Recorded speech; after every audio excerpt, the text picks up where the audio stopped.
하늘의 긍정적인 소망의 메시지를 전해드리려 하는 스티그마 미션 방송의 하늘 영성 가이드 김민자 줄리팍입니다. 여러분 오늘 행복하고 감사한 하루 되세요.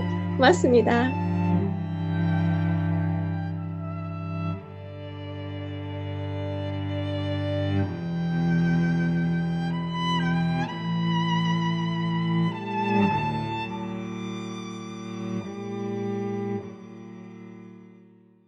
안녕하세요.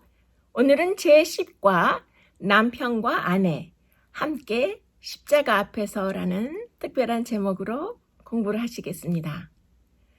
여러분들께서 저희 방송을 시청하실 때에 광고 방송이 많이 섞여 나오기 때문에 굉장히 불편하실 거예요. 그러나 이 유튜브 방송 시스템이 저희가 수익성이 제로인 전혀 수익성과는 관계없는 방송이라 할지라도 자체적으로 유튜브 방송이라는 그 시스템 안에서 이 광고가 무작위로 들어가는 것 같습니다. 그것을 저희가 처리하거나 제거할 수 있는 방법이 없어서 여러분들이 시청하실 때 굉장히 방해가 되실 거로 염려스럽습니다. 여러분들께서 방송을 시청하시다가 광고가 뜨게 되면 3, 4초 잠시 기다리시다가 광고 건너뛰기라는 밑에 조그만 자막이나 영어로 스킵이라고 써있는 그 자막이 보이면 얼른 그것을 누르시면 광고가 중단되고 바로 방송으로 이어집니다. 다시 한번 말씀드리지만 영적인 말씀을 다루는 이런 교과 방송 중에 유튜브 방송에 무작위 광고가 뜨는 것에 대해서 참으로 유감스럽게 생각하지만 그것을 어떻게 컨트롤할 수 있는 방법이 없습니다. 그래서 또 마음이 고우신 시청자들께서는 그런 방송을 끝까지 그 광고를 들으시면 이 방송 이 채널에 무슨 경제적인 수익성이 있을까 하고 또 그걸 끝까지 광고를 보시는 분들도 간혹 계신데요. 수익성하고는 전혀 관계없는 방송입니다. 따라서 광고가 뜨면 2초, 3초, 4초 기다리신 다음에 광고 건너뛰기를 속히 누르셔서 방송을 시청하실 때 영적인 분위기가 깨어지지 않도록 여러분들께 부탁드립니다. 오늘 다루어드리는 아내와 남편, 남편과 아내, 부부와의 어떤 그 관계에서 나오는 그리스도인의 입장이나 교훈들이 오늘의 주제를 이루는데요. 사실 저희 재림교회에 많은 행사를 하다 보면 정말 모범적인 그런 네 분이 많이 계시고 정말 바람직한 남편의 모습과 또 정말 사랑스러운 아내의 모습을 지닌 분들이 정말 많이 계셔요. 그래서 지난 7과처럼 부담이 되기 쉬운 10과의 내용을 경쾌하고 유쾌하게 너무 무겁지 않게 여러분들이 가벼운 마음으로 여러분의 상황과 상관없이 즐겁게 그것을 신앙적인 관점에서 바라보는 영적인 메시지를 유추해낼 수 있는 그런 방향으로 오늘 진행하도록 하겠습니다. 10과를 시작하면서 에베소서 5장 21절을 다 함께 보시도록 하겠습니다. 그리스도를 경외함으로 피차 복종하라. 에베소서 5장에 21절부터 6장 초반까지 이르는 그 내용을 보시면 에베소서 전체의 주제인 연합의 실현을 관계별로 다루고 있는 것을 알 수 있습니다. 그리스도인 가정을 위한 권면 부분에서도 그 연합의 실현을 다루는 그런 맥락에서 10과의 내용들이 진행되는 것을 알 수 있습니다. 그리스도인은 가정에서의 관계도 새로워져야 한다는 것을 강조하고 있습니다. 남편과 아내는 상대를 억압하지 말고 그리스도에 대한 충성과 하나님과의 관계에 기초해서 예수님께서 교회를 사랑하시는 것처럼 상대방을 신뢰하고 사랑하고 자기 자신처럼 배우자를 돌보아야 한다는 것을 생각해 볼 수 있습니다. 그리스도께서 신부를 위하여 모든 것을 준비하고 혼인을 기다리는 것 같이 그리스도인들도 예수님의 재림과 새 소망의 언약의 성취를 기대하면서 신실한 삶을 살아야 하는 것을 생각해 볼 수 있습니다. 가정과 교회는 오케스트라와 같습니다. 멋진 오케스트라가 되기 위해서는 개인기가 중요하기도 하겠지만 그것보다는 오케스트라 전체 대원의 화합이 가장 중요하겠지요. 지휘자의 지휘에 맞추어서 각각의 모든 악기가 자기의 적당한 소리를 내어야 하는데요. 콘트라베이스 같은 큰 악기로부터 피콜로 같은 아주 작은 악기에 이르기까지 악기가 크다고 큰 소리를 내는 것이 아니고 악기가 작다고 작은 소리를 내는 게 아니라 악보와 지휘자의 요구에 맞추어서 연주하는 그런 오케스트라와 같은 것이 바로 우리의 가정입니다. 마찬가지로 행복한 가정은 가족 구성원 모두의 노력이 연합될 때 이루어지는 아름다운 하모니인 것입니다. 한 가장의 역할, 그리고 아내로서의 역할, 자식으로서의 역할과 부모로서의 역할, 이 모든 것이 잘 어우러져서 서로에게 관심과 사랑과 희망을 전달하면서 함께 아름답게 만들어가는 것이 오케스트라의 하모니인 것을 알 수 있습니다. 그런데 교회도 마찬가지입니다. 각각의 모든 교인들이 만들어내는 믿음과 소망과 사랑의 하모니를 이루는 오케스트라와 같은 것이 또 교회입니다. 그래서 모든 성도가 성령 하나님의 음성을 따라 담임 목사님의 지휘에 따라서 자기 역할의 소리를 내며 만들어가는 것이 오케스트라이고 또 그 오케스트라의 아름다운 하모니인 것입니다. 그러면 지금은 에베소서 5장 22절로 가보시겠습니다. 아내들이여 자기 남편에게 복종하기를 주께 하듯 하라. 골로새서와 에베소서를 읽어보시면 그리스도, 오직 예수 그리스도만이 그분의 몸인 교회의 머리로 인정하는 것을 에베소서 1장과 에베소서 5장 그리고 골로새서 1장에서 볼 수 있습니다. 사도 바울이 아내들에게 주께 하듯 하라고 말한 것은 아내가 남편이 마치 그리스도이신 것처럼 복종해야 한다는 의미가 아니라 복종의 가장 진실하고 가장 높은 초점이 그리스도라는 의미입니다. 그리스도인이 맺는 관계들의 가장 기초에는 그리스도와의 관계가 있어야 하는 것입니다.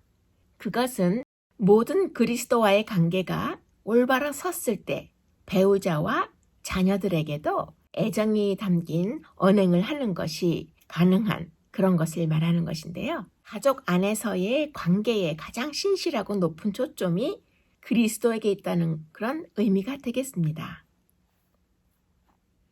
그러면 지금은 두 남자분이 친구로서 나누는 솔직한 대화를 한번 들어보도록 하겠습니다. 어떤 남자가 친구에게 이런 말을 했습니다. 내 마누라는 부부싸움을 할 때마다 얼마나 히스토리컬한지 모르겠어.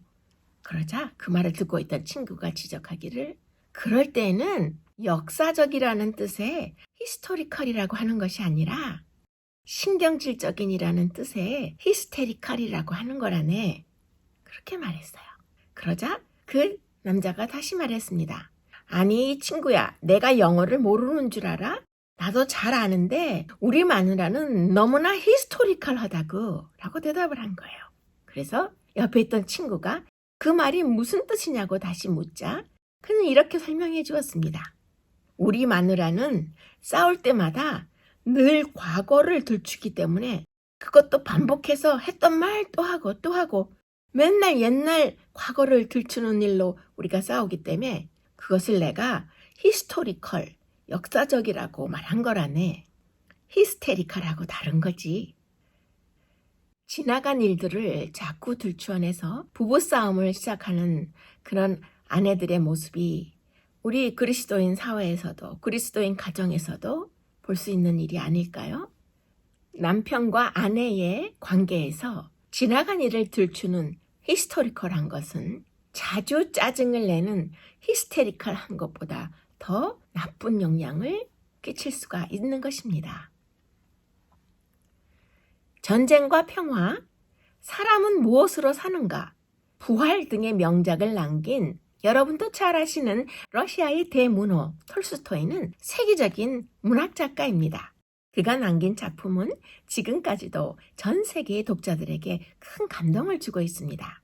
톨스토이는 살아생전에 유명한 작가로서 명성을 날렸지만 동시에 엄청난 재산을 가진 부호로도 아주 유명한 삶을 살았죠.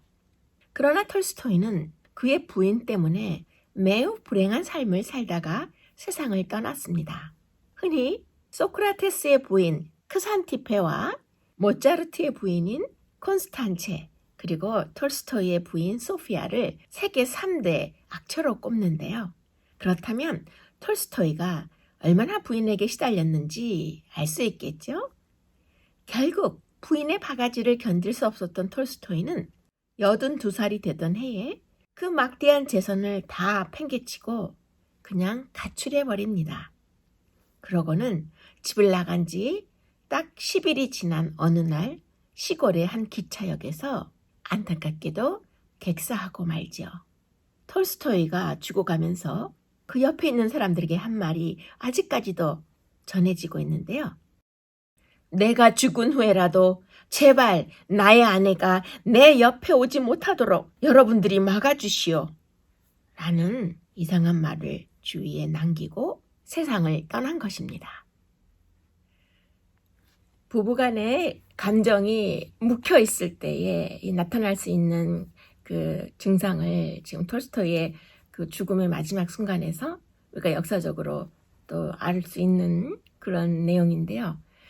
평상시에 매 순간 서로를 배려하고 사도 바울이 말씀하신 것처럼 그리스도를 중심으로 움직이는 그런 가정관계와 부부관계에서는 톨스토이와 같이 그런 비극적인 감정이 있을 수 없을 거라고 생각합니다. 137페이지의 질문을 보시면 그리스도를 모든 인간관계의 중심으로 삼을 때에 현실에서 발생할 수 있는 어려운 경우에 어떤 도움이 될까요? 라고 묻고 있습니다. 간단하게 함께 생각해 보도록 하겠습니다.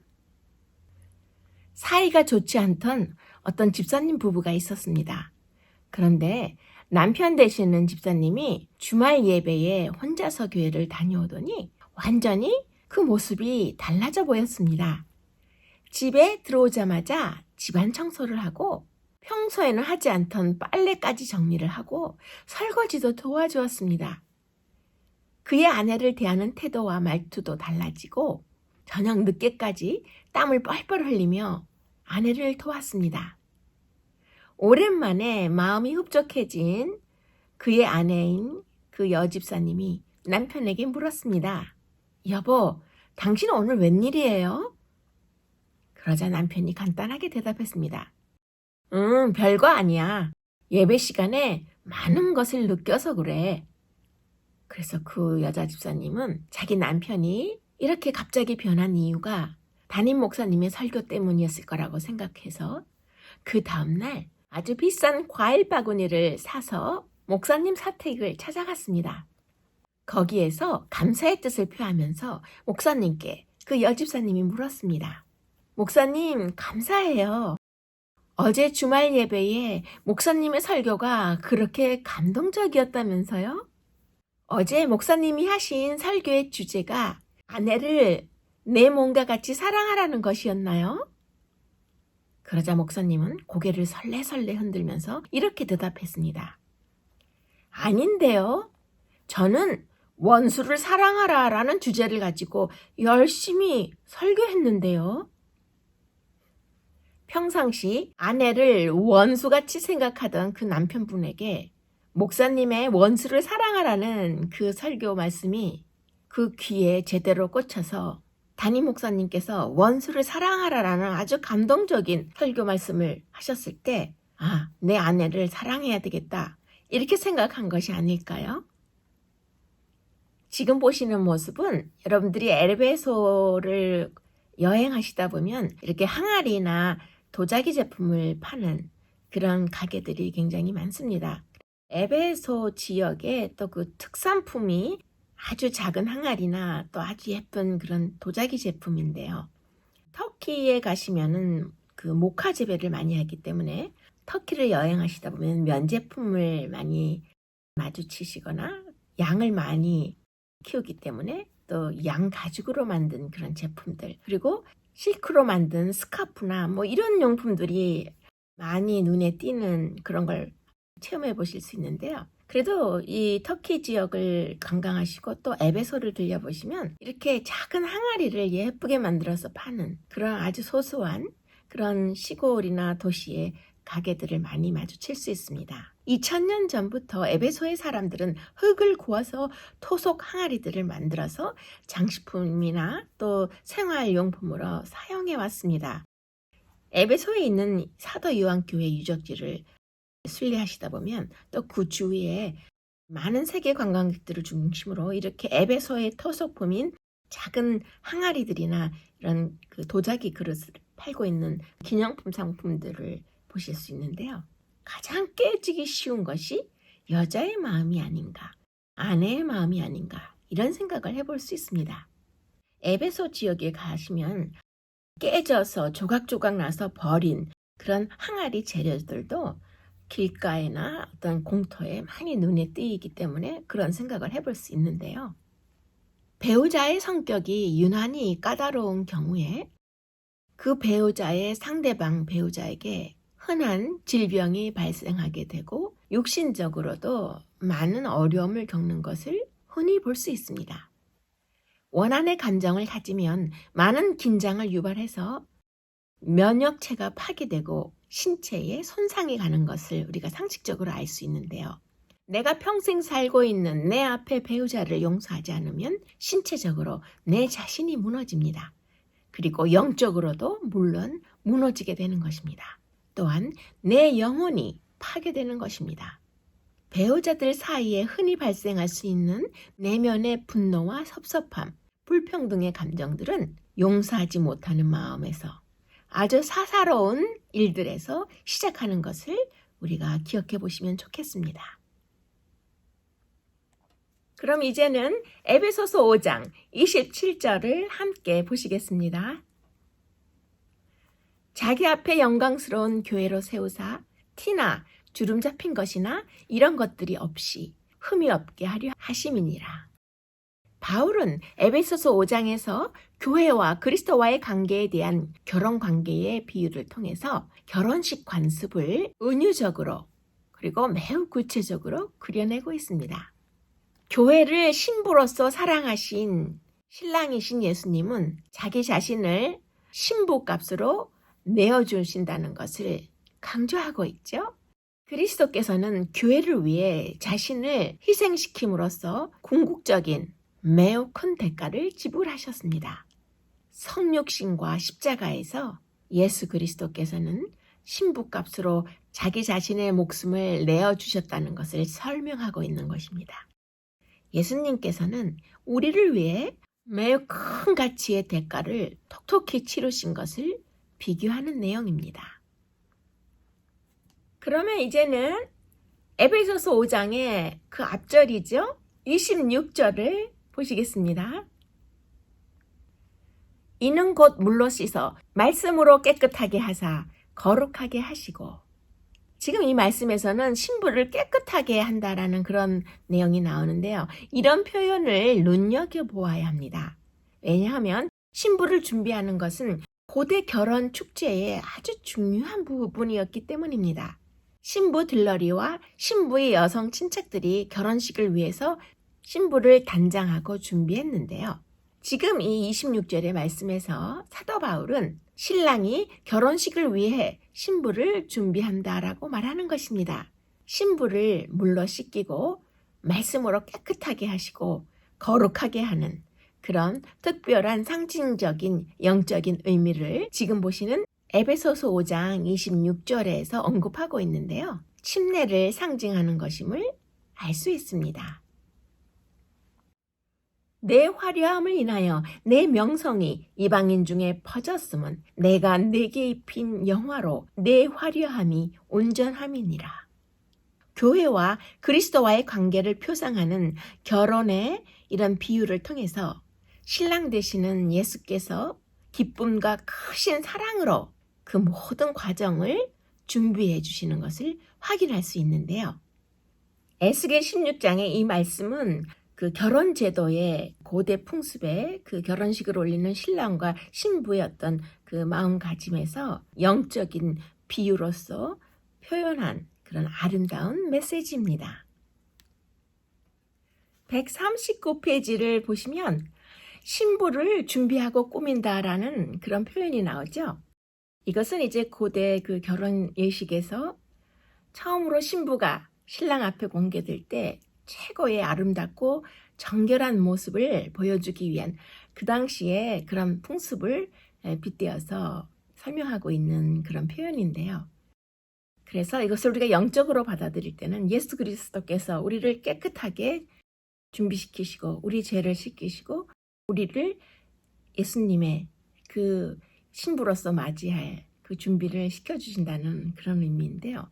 지금 신부를 단장하고 꾸민다라는 이 표현에서 현실적으로 이 현대 그리스도인 가정에서 우리가 잠시 한 가지 짚어보고 지나가도록 하겠습니다.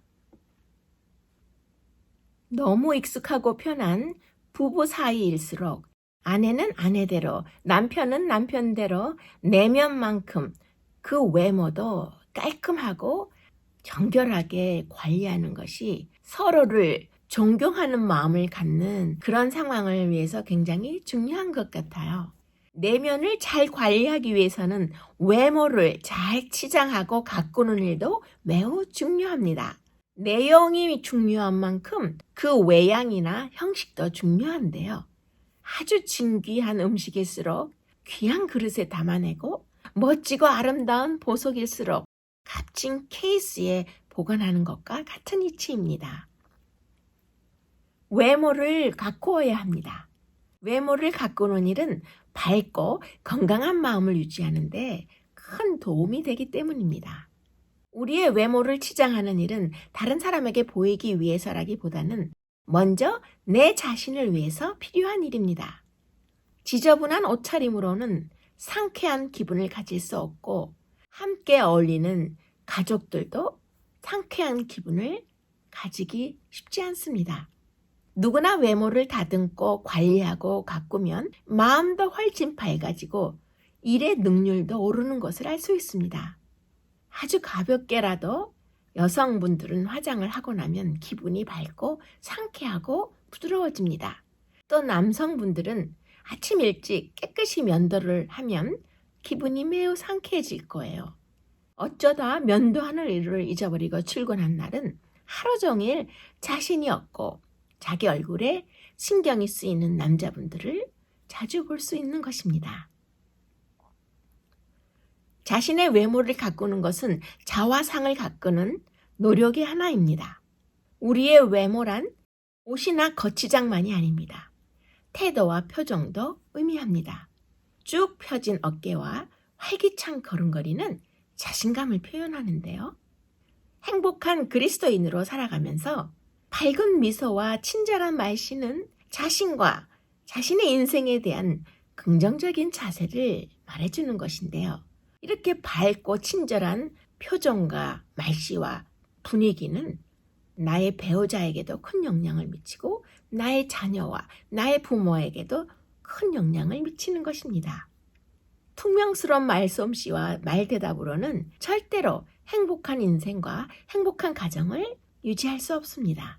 언제나 밝은 미소와 밝은 외모가 행복을 얻고 꾸준한 사랑을 얻는 비결인 것입니다. 139페이지에 신부를 꾸민다라는 이 부분에서 그리스도인 가정에서도 서로를 배려하는 마음에서 서로의 외모를 가꾸고 일정 수준의 정결함과 또 관리하는 그런 노력이 첨가될 때에 더욱더 상대방을 존경하고 아낄 수 있는 그런 마음이 더 생기지 않을까, 그런 말씀을 잠시 드렸습니다. 141페이지를 보시면 우리가 이 땅에서 치르는 결혼식에 참가했을 때 그 결혼식의 기쁨을 흔히 볼 수 있는데요.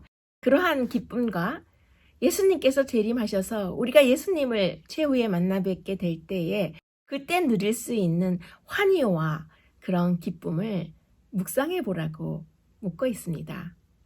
우리가 여기에서 결혼식과 같이 벅차고 행복한 그런 가정과 교회가 있을 수 있고, 또 초상집처럼 침울하고 비통한 그런 가정과 또 그런 교회가 있을 수 있음을 한번 생각해 보겠습니다. 그러면 다 함께 욥기의 말씀을 보도록 하겠습니다. 웃음을 내 입에, 즐거운 소리를 내 입술에 채우시리니. 한국에 선교사님으로 나와서 열심히 수고하던 미국에서 오신 선교사 한 분이 그 교회에 어느 한 장로님께 이런 질문을 했습니다. 저 궁금한 게 있는데요. 예수님을 믿는 사람들의 표정이 저렇게 항상 울상인가요? 특별히 한국의 교회의 교인들은 예배당 안에만 들어오면 울상이고 짜증스러운 분위기가 되는 것이 그 이유가 무엇인가요? 라고 물었어요. 그 질문에 그 장로님이 한참 생각하다가 별로 신통한 대답이 생각나질 않아서 그 장로님은 이렇게 대답했습니다. 네, 그것은요. 한국 교인들이 신앙심이 깊어서 늘 주님의 고난의 십자가를 묵상하기 때문에 교회에만 들어오면 저렇게 울상인 것입니다. 그렇게 대답을 한 거예요. 그러자 그 미국에서 오신 선교사님은 웃으시면서 다시 반문했습니다. 아니, 그렇다면 한국 교인들은 그렇게 돌아가신 예수님이 다시 부활하여 살아나신 것은 잊어버리셨나요? 그래서 매일 그렇게 울상인가요? 우리의 삶의 영광스러운 최후의 장면을 예수님을 만날 때의 그 감격과 환희로 진심으로 우리가 믿고 기대한다면 우리 현실의 삶 속에서 우리 가정의 모습과 우리 교회의 모습이 정말 밝고 화사한지 아니면 침통하고 우울한지 이 질문에서 한번 되돌아보시면 좋겠습니다. 진정한 감격과 환희의 그 기대감의 믿음을 가지고 있다면 우리의 가정과 우리의 교회는 항상 벅찬 감동과 행복과 기쁨으로 넘쳐날 것입니다. 국내 한 대기업의 브랜드 관리실이 웃음에 관한 조사를 했습니다. 그런데 아주 재미있는 결과가 나왔습니다. 20대부터 50대까지의 성인 남녀 500명을 대상으로 조사를 해보니까 우리나라 사람들은 하루 평균 10번을 웃고 한 번 웃을 때마다 8.6초가 걸린다는 것입니다. 그렇다면 우리 한국 사람들은 하루 24시간 중에 기껏해야 90초 정도만 웃는 셈이고 일생을 80년으로 가정해 볼 때에 우리는 평생 80년 동안 30일 정도만 웃는다는 얘기입니다. 우리 한국 사람들이 지독하게도 안 웃고 사는 것이지요. 이에 반해서 걱정하고 근심하는 시간은 하루 평균 3시간 6분이 된다고 하는데요. 이것을 인생 80년으로 환산하면 걱정하며 보내는 시간이 10년이나 되는 것입니다. 걱정하며 보내는 시간의 총 합계가 우리의 삶에서 10년 이상이 되는 것입니다. 웃는 시간은 평생 30일밖에 안 되고 걱정과 근심 속에 사는 세월이 무려 10년이나 된다는 이야기죠. 얼마나 아까운 우리 삶의 낭비이고 시간의 낭비인지 이번 교과를 공부하시면서 우리가 좀 더 웃으면서 사는 것, 좀 더 미소를 지으면서 행복하게 살려고 노력하는 그런 포인트를 적용해 볼 수 있습니다. 공개적으로 또 많은 그 그룹과 함께 여행하는 경우도 있지만 제가 또 개인적으로도 탐사 여행이나 뭐 여러 가지 연구 투어를 많이 다니는데요. 세계 여행을 많이 하다 보면 이제 주말이 다가오면 또 그 여행하는 그 나라나 도시에 교회를 찾아서 예배를 드리는 경우도 종종 있습니다. 그런데 그 여러 나라, 그 다른 나라의 교회들을 가보면 여행 중에라도 느낄 수 있는 것은 그 나라의 국민성과 그 교회의 웃는 분위기, 또 웃는 속도에 굉장히 연관이 되어 있다는 그런 재밌는 체험을 하게 되었습니다. 그래서 간단하게 그 내용을 잠시 나누도록 하겠습니다. 프랑스인들이 모여있는 그 프랑스의 평범한 시골교회에 가면은 목사님이 설교하실 때 재밌는 이슈를 말씀하시면 프랑스 사람들은 다 듣기도 전에 그 말이 끝나기도 전에 한바탕 호탕하게 웃는 것이 생활화되어 있는 그런 분위기를 느낄 수 있습니다. 그래서 프랑스 사람들은 굉장히 대화를 사랑하고 쾌활한 국민성을 갖고 있기 때문에 웃는 속도도 아마 여러 나라를 비교할 때 가장 빠른 속도로 웃는 그런 모습을 볼 수 있었어요. 그 다음에 영국인들이 이제 모여서 예배를 보는 그런 평범한 영국인 교회를 들려보면은 그들은 재밌는 이야기를 들었을 때 끝까지 집중해서 다 듣다가 마지막에 그 모든 내용이 끝날 때 다 함께 천천히 웃는 것을 볼 수 있었어요. 그래서 이 영국인들의 그 국민성이 굉장히 침착하고 굉장히 차분한데 그 웃는 속도도 굉장히 느리다는 것을 볼 수 있었습니다. 그 다음에 또 대표적인 독일 교회를 독일인들의 국민성을 생각해 볼 수 있는데요. 국민들이 모여있는 그런 평범한 그런 그 시골에 있는 교회를 가서 보면 그 목사님이 하시는 말씀을 재밌는 말씀을 하셔도 절대 웃지 않고 다 듣고 아무 표정 없이 끝까지 앉아 있다가 그 다음날 각자 집에 가서 혼자 웃는다는 이야기를 들었어요. 그래서 독일 사람들은 감정에 좌우되지 않고 오직 이성만을 우선시하는 약간 좀 딱딱한 그런 그 국민성을 느껴볼 수가 있는데요. 우리 한국 분들은 천성적으로 웃는 것을 좋아하죠. 그래서 한국인 교회에 여러분들이 예배를 참석해 보면 누가 웃으면 내용도 모르고 그냥 일단 남을 따라서 먼저 웃는 분위기, 그런 또 쾌활한 분위기를 우리가 느껴볼 수 있죠.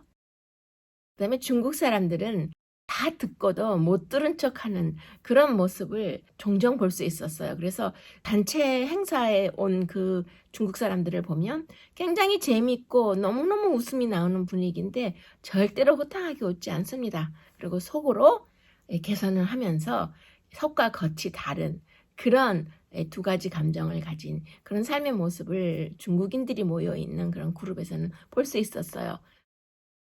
그래서 웃는 속도와 웃는 모습에서 각 나라의 민족성이 나타나는 것입니다. 그러므로 하늘나라의 우수한 시민이 될 우리 모든 그리스도인들은 항상 해맑고 밝은 미소와 긍정적인 웃음과 표정으로 어두운 우리 주위를 항상 밝힐 수 있음을 잊지 말아야 합니다. 교회와 그리스도인들은 미소와 희망을 머금은 행복한 모습이어야 하는데요. 그리스도와 교회 사이에 오랜 언약이 완성되는 결혼식이 성사되는 그 미래에 있을 예수님의 재림을 생각해 보면 그런 미래에 있을 결혼식으로서의 그리스도의 재림을 묘사하고 있기 때문에 우리가 그것을 감동적으로 이해할 수 있는데요. 잘 웃는 가정에는 재미있는 가정에는 우리의 자녀들이 아주 행복해하는 모습을 볼 수 있습니다. 그리고 잘 웃는 교회, 아주 재미있는 교회는 새로운 영혼들이 쉽게 부담 없이 찾아올 수 있는 그런 교회인 것입니다. 그래서 우리가 가족 안에서 또 교회 안에서 상대방을 재미있게 해주고 잘 웃게 하고 행복한 미소를 짓게 하는 것은 그리스도인의 배려이고 실력이고 사랑의 노력의 결과인 것을 알 수 있습니다. 그러면 이제는 그리스도인 남편들에게 대한 권면이죠. 에베소서 5장 25절을 보시겠습니다. 남편들아, 아내 사랑하기를 그리스도께서 교회를 사랑하시고 그 교회를 위하여 자신을 주신같이 하라.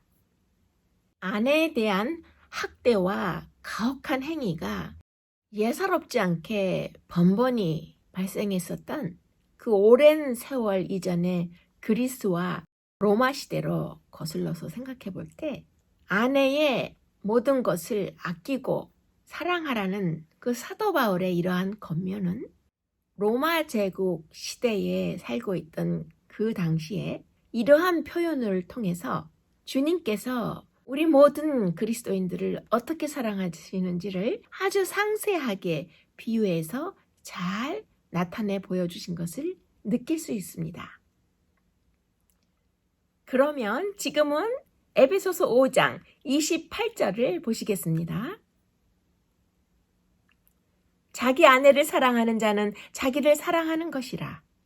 사도 바울이 살고 있던 그 고대 그리스와 로마 제국 시대에는 남편은 아내나 자녀, 노예를 가혹하게 취급하거나 또 심한 벌을 주고 심지어는 자기 마음대로 죽일 수도 있는 그런 권리가 있었고, 그것은 한 집안의 가장의 대표적인 고난이었습니다.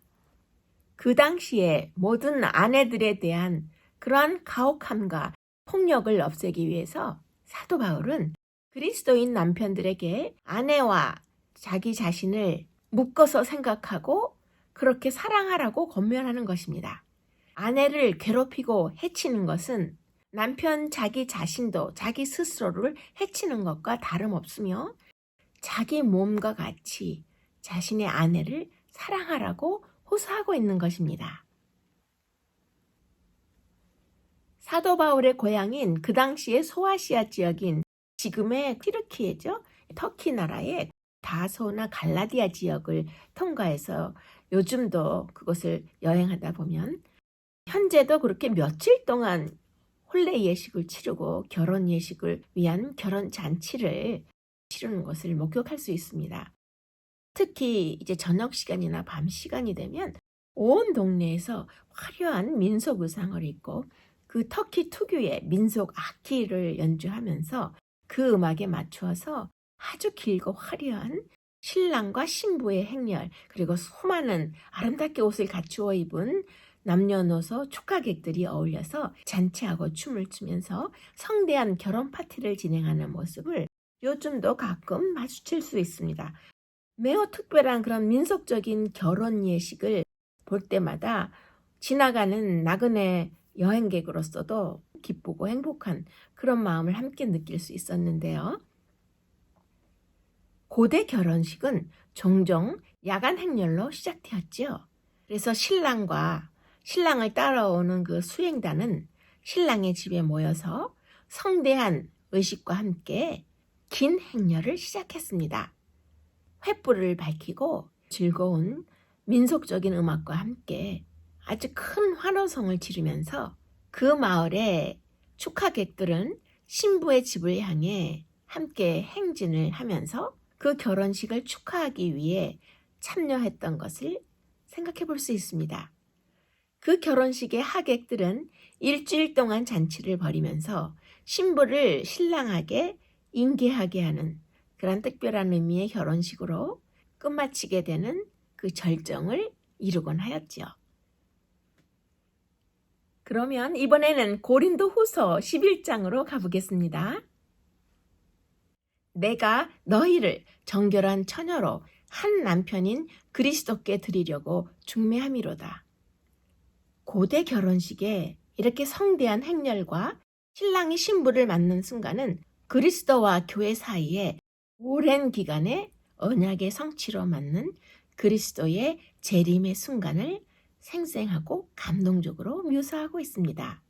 신부인 교회를 신랑 되신 그리스도께서 재림하실 때 하나님의 교회를 신부로 맞이하러 오셔서 그리스도 자신에게로 인도하는 이런 성대한 예수님의 재림을 결혼식으로 비유하여 생각하면서 우리는 더욱더 예수님의 재림을 구체적으로 기대하면서 기다릴 수 있는 것입니다. 세계 여행을 수없이 인솔하다 보면은 이제 저녁이 되면 그 각 나라의 각 도시의 그 예약된 호텔로 이제 팀들이 묵곤 하죠. 그러면 이제 그 각 호텔을 들어가시면 그 핸드폰, 셀폰을 그 연결하기 위해서 와이파이 연결을 잘 되도록 이렇게 좀 문의를 하시는 분들이 꽤 많으시죠. 그래서 본의 아니게 저에게 자신들의 핸드폰을 이렇게 내미시면서 그 핸드폰의 어떤 그 연결 부분을 좀 도와달라고 하시는 그런 손님들이 많이 계셔서 우연치 않게 그 여행객들의 셀폰을 본 적이 많이 있습니다. 셀폰에 자기 아내, 자기 배우자를 타이틀로 하는 그런 호칭들이 생각나는 것들이 몇 개 있어요. 자기 아내를 마님이라고 호칭 하시는 분들도 봤고, 또 예쁜이, 사모님 이렇게 좋은 언어로 자기 아내를 핸드폰에 호칭으로 달고 다니는 분들을 볼 수 있었어요. 내 사랑이라고 쓴 분도 있고, 애들 엄마라고 쓴 타이틀이 제일 많았고, 또 우리 자기라고 표현한 분들도 있고, 또 흔하게 한국 분들은 마누라라고 자기 핸드폰에 아내의 전화번호를 저장합니다. 그런데 몇 분의 남편분들은 자기 아내의 전화번호의 그 타이틀을 호랑이, 화상, 귀신, 잔소리꾼 이렇게 써놓은 분들도 있었고요.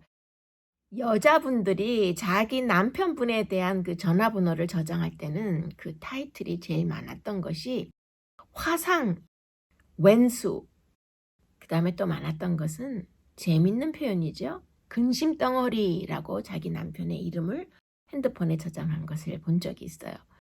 그래서 지금 시가를 공부하시면서 자기 배우자를 자기 자신과 같이 사랑하라는 이 말씀을 생각해 볼 때에 우선 당장 내 핸드폰에, 내 셀폰에 저장되어 있는 나의 배우자에 대한 호칭이 얼마나 긍정적이고 아름다운 단어인가. 아니면 그것이 굉장히 부정적이고 짜증을 유발할 수 있는 그런 단어의 호칭으로 저장하고 있는지 잠시 생각해 보시는 것도 유익하다고 생각해요. 우리가 실제로 무의식적으로 서로 떨어져 있을 때도 상대방을 존경하고 상대방을 사랑할 수 있는 그런 단어를 떠올리도록 애쓰는 것, 또 그렇게 노력을 해보시는 것도 부부간의 예의를 지키고 서로 자기 몸같이 사랑할 수 있는 좋은 그 정신적인 기회가 아닌가 그렇게 생각하게 되었습니다. 어느 남자 교우분이 갑자기 그 교회의 담임 목사님께 이런 질문을 하였습니다. 목사님, 50대 남자에게 가장 필요한 것 5가지가 뭔지 아십니까? 그 갑작스러운 질문에 그 목사님이 좀 더듬거리시면서 말했습니다. 글쎄요, 50대 남자에게 가장 필요한 것이라면 건강과 돈, 명예가 아닐까요? 그랬더니 남자 교우님이 이렇게 말하는 것이었어요. 목사님, 50대 남자에게 꼭 필요한 것은 첫째가 아내입니다.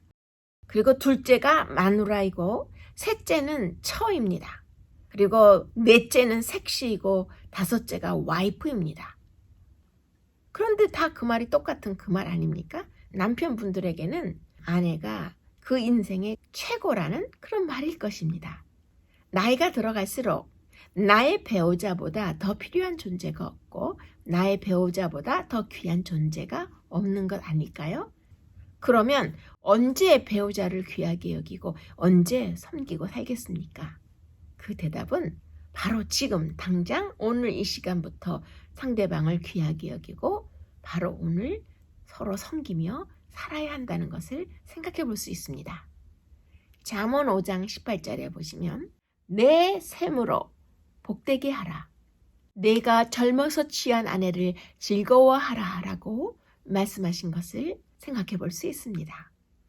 세계의 각 나라의 모든 사람이 가장 애창하는 노래가 즐거운 나의 집이라는 간단한 그 민요인데요. 그 노래를 잠시 생각해 보겠습니다. 즐거운 곳에서는 날 오라 하여도 내 쉴 곳은 작은 집, 내 집뿐이리. 이 노래는 여러분들이 초등학교 다니실 때에 또 중학교 시절에 많이 부르셨던 그런 미국의 민요입니다. 사람의 마음속에 자기 가정에 대한 한없는 애정을 불러일으키는 것을 우리가 알 수 있어요. 그런데 가정은 편히 쉴 수 있고 즐거움을 나누는 곳이며 서로 사랑하는 것으로 정스럽게 이 노래에 묘사되어 있습니다. 그런데 이상한 것은 즐거운 나의 집을 지은 존 하워드 펜이라는 이 사람은 한 번도 자기 자신의 가정을 가져보지 못한 사람입니다. 그가 그 노랫말을 지은 곳은 프랑스의 파리였는데요. 동전 한 푼 없는 처량한 신세가 되었을 때 존이 이 노래를 지은 것입니다. 그는 결혼도 하지 못했고 집도 없었고 아내의 사랑과 자식에 대한 소망도 가져보지 못한 채 그 일생을 방황하기만 했습니다. 그 후에 존 하워드는 북아프리카의 튀니지에서 일정하게 거주하는 집도 없이 길거리에 쓰러져 죽었습니다. 얼마 후에 그의 시체가 그의 고향인 미국의 워싱턴에 있는 오크 언덕에 이장되었는데요. 그의 무덤이 그가 이 세상에서 가진 유일한 집이 된 것입니다. 즐거운 나의 집, 나의 가정은 하나님이 주신 소중한 선물입니다. 한평생 가정을 가져보지 못한 존 하워드의 즐거운 나의 집, 이 노래 가사를 여러분들은 어떻게 생각하고 있습니까? 대개 가진 자는 가진 것에 대한 행복을 바로 알기 어려운 법인데요. 가정을 가진 수많은 사람들이 자기 가정의 행복을 가슴 깊이 인식하지 못하고 살아갈 때 가정을 갖지 못한 사람이 가정에 대한 그리움, 즐거운 나의 집에 대한 그리움을 뼈저리게 느끼고 있는 것을 이 짧은 유명한 노래의 가사에서 이 사람의 이 가사를 통해서 우리가 충분히 느껴볼 수 있습니다. 143페이지의 질문을 보시면 예수님으로부터 배운 가족을 사랑하는 그 방법을 우리의 삶 속에서 어떻게 구체적으로 실천할 수 있을까요? 라는 어려운 질문을 하고 있습니다. 함께 생각해 보도록 하겠습니다. 오늘이 지나면 다시 못 볼 사람처럼 가족을 대해야 합니다. 부부 사이나 부모 자식 사이에는 힘든 관계일 수도 있는 매우 소중하고 특별한 관계입니다. 소나기가 오는 동안 잠시 함께 모여 살다가 소나기가 그치면 헤어져서 다시는 만나지 못할 수도 있는 애틋한 관계가 바로 부모와 자식 간에 또 부부 간의 그런 가족 관계입니다.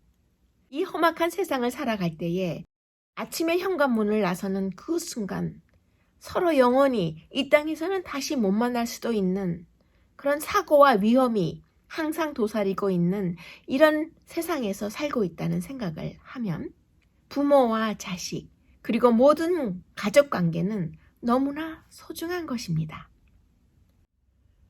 교회에서는 모범적이고 친절하신 장로님들과 집사님들과 또 많은 교우분들이 자기 가정으로 돌아가면 교회에서의 모습과는 달리 매우 냉정하고 폭력적인 언어와 차가운 가족 구성원으로 돌변하지는 않으시는지 우리가 한번 유심히 생각해 봐야 합니다. 오늘이 지나면 다시 못 볼 사람처럼 여러분의 가족을 대하십시오. 그러면 여기서 잠시 빌립보서 2장 3절을 보시겠습니다. 아무 일에든지 다툼이나 허영으로 하지 말고 오직 겸손한 마음으로 각각 자기보다 남을 높게 여기고.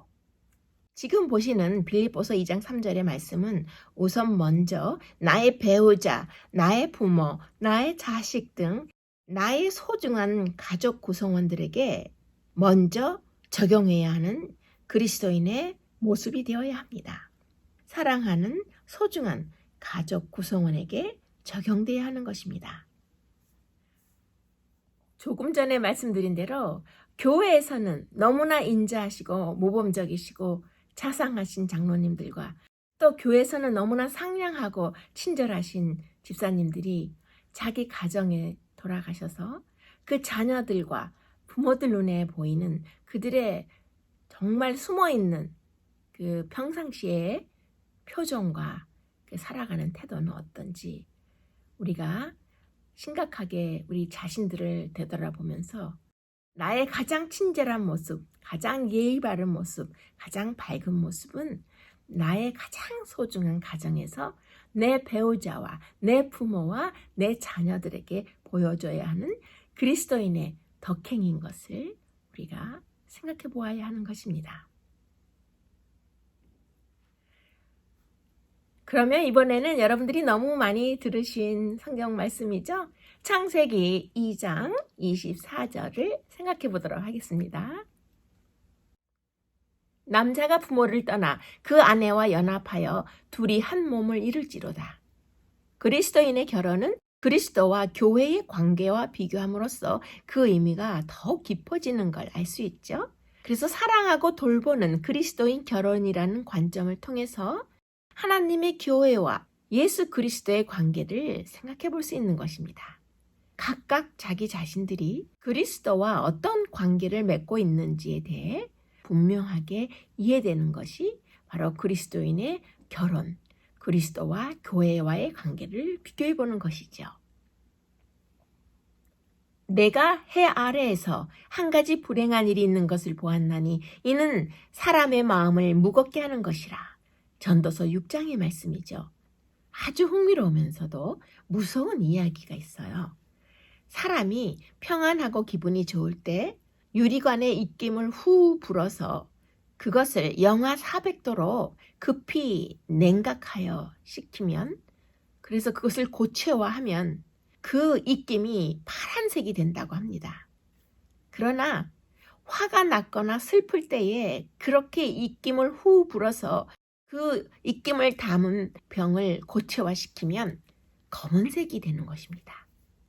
이것은 과학적인 실험에서 나타난 결과인데요. 이렇게 색깔이 완전히 다른 것입니다. 그런데 여기에서 화가 났거나 슬플 때에 입김을 불어서 그것을 고체화시킴으로써 검은 색깔의 내용물이 된 그것을 실험용 쥐에 주입해 보니까 400마리가 그 자리에서 죽었다고 해요. 반대로 기분 좋은 사람의 입김을 불어서 파란색이 된 그 물질을 살아있는 쥐에 주입했더니 쥐들이 아주 명랑하고 더욱 튼튼하게 자랐다는 실험 결과를 볼 수 있었습니다. 그렇다면 이제 결론이 나왔습니다. 화가 난 사람은 강아지도 만지면 안 됩니다. 그 강아지가 병이 나는 것입니다. 그리고 화가 난 사람은 화초도 만지면 안 되죠. 화초도 주인의 기분이 좋을 때 만져주어야 잘 자라지. 화내고 나쁜 감정으로 흥분한 상태에서, 화가 매우 많이 난 상태에서 화초를 만지면 그 화초가 시름시름 시들다가 죽어버리는 것입니다. 여러분의 집에서 키우는 화초가 평소에 잘 자랍니까? 아니면 화초를 사다가 집안에 갖다 놓기만 하면 죽는가요? 화초가 잘 자란다면 그 가정은 훌륭한 그리스도인 가정입니다. 그런데 새로운 화초를 사다가 갖다 놓는 대로 곧바로 그 집에서 시들시들 하다가 죽어버린다면 그 화초가 잘 자라지 않는 그 이유에 무언가 그 가정에 잘못되고 있는 분위기를 생각해 볼 수 있습니다. 부부싸움을 하고 바로 아기에게 젖을 먹이면 아기가 바로 설사하죠. 그 다음 날엔 또 그 아기가 감기에 걸리기도 합니다. 아기가 엄마 아빠 분위기에 큰 해를 입는 것이죠. 나의 심장이 쿵쿵쿵쿵 뛰다가 또 입에서 독한 입김이 나오는 그때에 내 품에 있는 자식이 어찌 해를 입지 않겠습니까? 내가 기쁨 속에서 아기를 안아주고 내가 기쁜 마음으로 손주들을 안아주어야 그 집안의 아기들과 손주들도 편안하고 건강하게 자라는 것을 과학적 실험으로 알 수 있습니다. 행복과 불행은 인간의 손에 달려 있습니다. 이 원리를 우주적으로 확대해 본다면 우리가 싸우고 죽이고 또 독을 품고 원수처럼 살아간다면 우리의 자연이 어떻게 되겠습니까? 농사가 잘 될 리가 없습니다. 우리 주위의 동물들도 잘 살 수가 없어요. 만물이 다 같이 고통을 받고 저주를 받는 것입니다. 그러므로 우리 모든 사람들이 우리 인간이 잘 살아야 합니다. 모든 이 세상의 피조물들이 행복해지느냐, 불행해지느냐, 건강해지느냐, 연약해지느냐 하는 것은 우리 모든 사람의 손에 달려 있는 것입니다. 우리의 행복과 불행이 우리의 손에 달려 있는 것입니다. 특별한 이런 과학적인 실험을 통해서 알게 된 인간의 감정이 미치는 우리의 행복과 불행을 생각해 볼 때에 내가 속해 있는 내 가정이 행복해지느냐, 불행해지느냐, 이 모든 것은 내 자신에게 달려 있다는 것을 생각해 볼 수 있습니다. 쉬운 것 같기도 하지만 매우 어려운 내용이죠. 십가 공부를 여러분들 잘 소화하고 계십니까? 그러면 이번에는 창세기 2장의 23절을 함께 보시도록 하겠습니다. 아담이 가로되 내 뼈 중에 뼈요 살 중에 살이라. 이것을 남자에게서 취하였은즉 여자라 칭하리라 하니라. 창세기에서 한 몸을 이루는 것으로 제시되는 결혼관계는 그리스도와 교회의 관계를 비교함으로써 그 의미를 더 깊게 하는데요. 그리스도와 깊이 상관되어 있는 그러한 공유되어 있는 관계를 잘 이해하는 것이 지금 보시는 창세기 2장의 아담과 하와의 관계에서 우리가 그리스도와 교회의 관계를 유출하고 또 가정 안의 중요성을 생각해 볼 수 있는 것입니다. 미국에 윌리엄 헐스트라는 사람이 있었습니다. 이 사람은 신문 편집인으로 일하면서 상당히 넉넉한 생활을 했는데요. 돈이 모이기만 하면 골동품을 수집하곤 했습니다. 골동품 수집이 그의 취미 생활이었던 것이죠. 그것도 얼마나 광적이었는지 진귀한 미술품이 있다라는 소문이 있으면 세계 어디라도 쫓아가서 그것을 큰 돈을 들여서 사들이곤 했습니다. 세계적으로 유명한 미술품과 골동품을 수집하는 것이 마치 자신의 삶의 목적인 것처럼 그 일에만 모든 것을 투자하며 살았는데요. 그런 열정으로 그는 이미 귀중한 것들을 그의 집안에 많이 소장하고 있었습니다. 그러던 어느 날 그는 유럽의 왕가에서 사용했던 도자기가 하나 있다는 정보를 얻게 되었어요. 잡지에서 그 그림을 보는 동안 그는 심장이 쿵쿵 뛰었습니다. 완전히 정신을 빼앗겼습니다. 와, 저것을 내가 꼭 사드려야겠다라고 결심을 했어요. 그러고는 유럽을 여러 번이나 여행하면서 그 물건을 추적해 보았지만 그 골동품의 종족을 도무지 알 수가 없었습니다. 그 귀중한 물건이 어디에 숨어 있는지 좀처럼 알 수가 없었습니다. 그리고 매우 안타까웠습니다. 그리고 낙심도 되었습니다. 그러던 어느 날 이 윌리엄 헐스트가 조용한 시간에 읽고 있던 잡지에서 그 골동품 도자기에 대한 기사를 우연히 다시 읽게 되었어요. 눈을 크게 뜨고 읽어보니까 그 골동품이 미국인에게 팔렸다고 쓰여 있는 것입니다.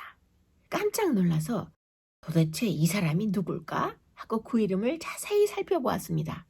그런데 그 이름이 바로 자기 자신의 이름이었던 것입니다. 그 골동품을 이미 자기 자신이 소장하고 있었는데도 그것은 까맣게 잊어버리고 그것을 사가지고 와서 집안에 어디엔가 팽개쳐 두기만 했지 자세히 살펴보거나 그 가치를 위해 소중하게 보관하지 않았다는 이야기입니다. 그는 자기가 가지고 있다는 사실을 전혀 몰랐거든요. 그러다 보니 그 유명한 왕실의 도자기를 찾아보려고 죽도록 고생을 했던 것입니다. 이 사람은 귀중한 골동품을 이미 자기 집안에 소장하고 있었지만 그 소중한 가치를 모르는 매우 어리석은 사람이었던 것입니다.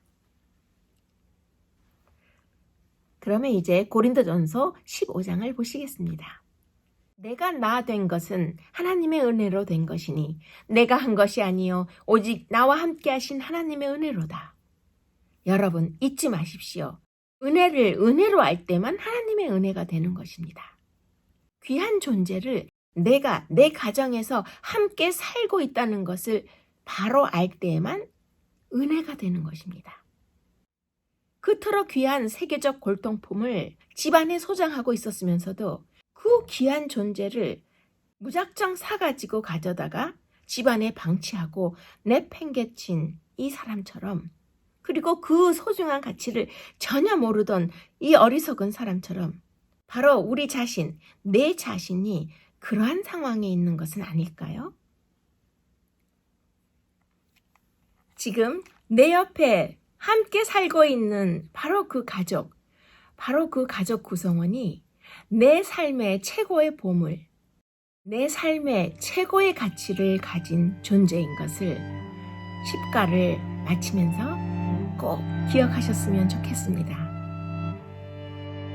가정과 교회는 오케스트라와 같습니다. 행복한 가정은 부모와 자녀, 부부간의 가족 구성원 모두의 노력이 연합하여 만들어내는 아름다운 하모니의 오케스트라입니다. 각각의 모든 구성원들이 만들어내는 믿음과 소망과 사랑의 하모니를 이루는 교회도 아름다운 선율의 오케스트라와 같은 것입니다. 나의 가족을 용서하지 않을 때 신체적으로 내가 무너질 수 있습니다. 영적으로 내가 무너지는 것입니다. 가정 안에서 싹트는 불신과 분노와 불평은 내 자신의 영혼을 파괴하는 요소가 될 것입니다. 가장 가까운 가족 앞에서 나의 외모를 정결하게 가꾸고 유지하십시오. 외모를 가꾸는 일은 밝고 건강한 마음을 유지하게 합니다. 내 자신의 외모를 정결하게 관리하는 것은 내 자신의 가치를 보여주는 자화상을 가꾸는 아름다운 노력의 하나입니다. 상대방을 미소 짓게 하는 것은 배려이고 실력이고 노력의 결과입니다. 즐거운 나의 집, 나의 가정은 하나님께서 주신 소중한 선물입니다. 오늘이 지나면 다시 못 볼 사람처럼 가족을 대하십시오. 내가 함께 살고 있는 가족이 가장 귀한 보물, 가장 소중한 존재이기 때문입니다.